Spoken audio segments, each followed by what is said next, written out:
In this video, I'm going to talk about this KEWIG wireless charger. This was from Amazon. It's about $40. This is currently on a 2024 Ninja 500 SE, and it's pretty nice. It's pretty stable. It's a stem mount. It's on this ball here. It just has a nut that squeezes the mount. So it has here, and it has two pieces. The piece that goes in your stem, and this metal thing here then goes into that. And I added some Loctite on the threads for this just to prevent vibration, because this thing gets kind of vibraty. So then, and this is just a plastic nut. I don't know what the longevity of this nut will be, but so far it's worked. This has had about a month's use on this so far, and it's been pretty decent. I have taken it on mostly interstate, which is concrete, and it does hold up pretty well. It doesn't vibrate too much. So just put it in there. Of course, you press this to lock it in. Sometimes you kind of gotta push it in and squeeze it just to get mount tight. But once it's in there, it's good to go. And of course, you can tighten the nut a little bit tighter. I wouldn't go too much because you could crack that nut. I didn't notice any vibrations. However, when you're riding, you're not really seeing it. You're more hearing up, so you can't really tell. Which I don't know why you'd be looking at your phone to begin with. And it does charge it. Like I said, it's charging it right now. In the box, it comes with cables to charge it via USB or direct line to the battery. Now this has USB, but this is a USB-C. The charge only comes with USB. So I went ahead and wired it to the battery, which is then I wired it here. These are the wirings it comes with, and it comes with actual terminals already installed. So I just loosened the bolts to the terminals and slid them right in there. But to get it there, I had to take off the side here, mainly because I wanted to get to this frame rail.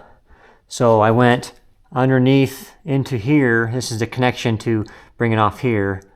And so I went there and I zip tied it along here, and then keeping away from the engine, and then back up and through here. And then there was quite a bit left over, so I ended up just putting it in here. I just cabled it up and just laid it in this little cubby down there, which worked out pretty well.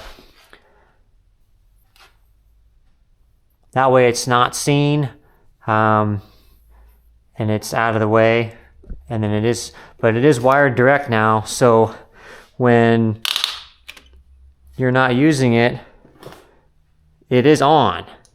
And this draws 20 milliamps just with that being on.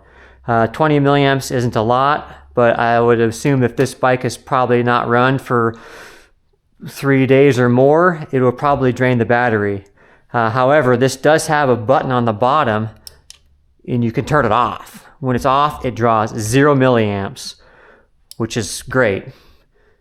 So, and then to take these panels off, wasn't too difficult.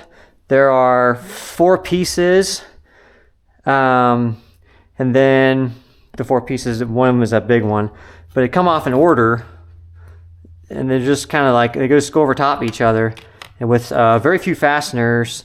The fasteners are hex, so this just uses a 5mm hex or an Allen type bit, and then that goes up here, and then the other one, these are just 8mm here. However, the main panel had different size shoulders. This one is a little bit shallower than this shoulder, so you have to keep them in order. And of course these went on the plastic pieces, but most of the fastening was done with these little nubs here.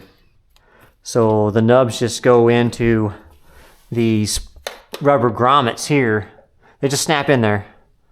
So once you get the screws out, wherever they happen to be, you just start pulling these out.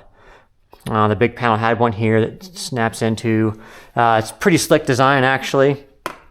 It does have these little push things, so it ends up when it's in the bike, it's like this. So you just push the center with a small screwdriver and it relieves it, so you can just pop them out. And then you just push it back forward and you can insert it and then just push it again and it opens it back up to hold it. Those things went up here into this piece here. Actually, it looks like these here. I don't know if you can see that or not. It's these little things here. But wasn't too bad, but it lets you hide the wires, so it's nice and clean. But yeah, and it comes with everything you need. It was off Amazon, $40. It also has the ability to. This is USB-C port here, which apparently you can charge other things with this if it's powered up. I'm not really sure why you'd want to charge more stuff. I mean, your bike's only so big, but it has the capability of doing that. But so yeah, that's it. Thanks for watching.